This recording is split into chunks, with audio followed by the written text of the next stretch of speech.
Goeiedag, ek groet jou in die kosbare naam van Jesus Christus. Om na die regte stem in jou lewe te luister, is uiters belangrik as jy nie in die verkeerde rigting wil beweeg nie. Dit is amper soos 'n klomp vriende wat op 'n bergtop is en besig is om te bespreek watter rigting hulle volgende moet inslaan. Die een sê, hulle kyk suid. Die ander een sê, hulle kyk oos. En nadat almal hulle opinie gelewer het, het een van hulle kompas uitgehaal en toe bevestig dat hulle eintlik wes kyk. Die enigste betroubare bron wat hulle by hulle gehad het die finale sê gehad en niemand kon daarteen stry nie.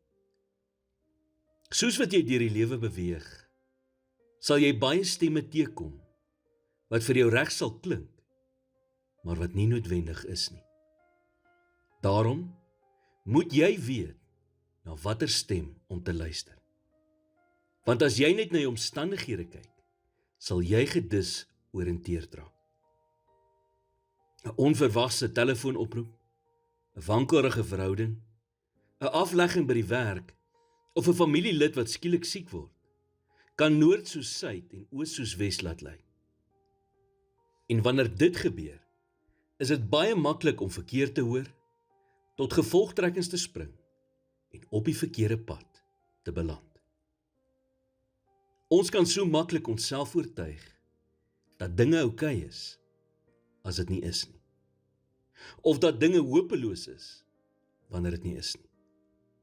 Daarom moet jy na God se stem luister. Jy sien, daar is net een ware bron van wysheid en waarheid.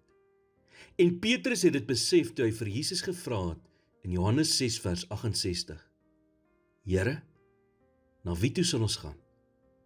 U het die woorde van die ewige lewe.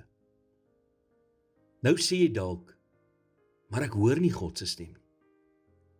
Wat is die oplossing? Om nader aan hom te kom. Die Bybel sê in Psalm 46 vers 11, laat staan en weet dat ek God is. Deel met dit wat jou aandag aftrek. Word stil en spandeer tyd in sy teenwoordigheid, deur Bybel te lees, deur te bid en deur te luister. Dit is slegs wanneer jy nader aan God kom, dat jy werklik sy stem hoor. Here, dankie dat dit u begeerte vir my is, om u stem te hoor. U woord sê, dat wanneer ons tot u nader, sal u tot ons nader.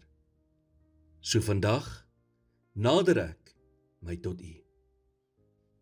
Ek soek u aangesig, ek wil u beter leer ken, u stem beter hoor, en u gehoorsaam. In Jesus naam bid ek dit.